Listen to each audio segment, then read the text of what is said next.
Profit লসের একটা অঙ্ক দেখছি কি বলছে না, Rohit sold 2 books at Rs60 is on one he gained 20% and on the other losses 20%.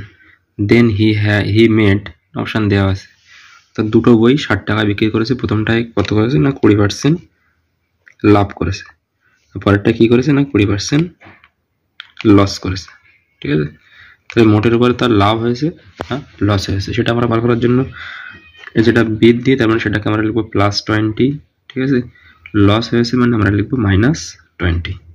R plus R minus গুণ করে এখানে লিখবো, প্লাসে মাইনাসে মাইনাস এই দুটো গুণ হবে। ঠিক আছে, 20 × 20 আর হরে কত বসবে না 100 বসবে। ঠিক আছে, বসে এটা আমাদের অ্যান্সার হয়ে যাবে পার্সেন্টেজ। তাহলে +20 -20 এটা কেটে গেল, তাহলে আমার একটা শূন্য দুটো শূন্য একটা শূন্য দুটো শূন্য, তাহলে -4%। মাইনাস অ্যান্সার মানে আমাদের লস হচ্ছে। ঠিক আছে, +4% হলে আমাদের কি হতো না লাভ হয়ে যেত।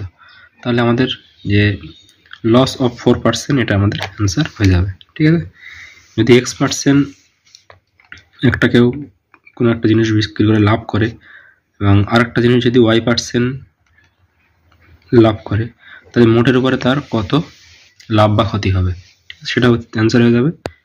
দুটো যেহেতু এখানে প্লাস, তাহলে x + y প্লাসে প্লাসে প্লাস xy বাই 100% তার কি হয়ে যাবে না লাভ। এবার এখানে আমাদের কি হয়েছে না, একটা আমাদের সাপোজ X% লাভ হয়েছে আর একটা Y% কি হয়েছে না ক্ষতি হয়েছে।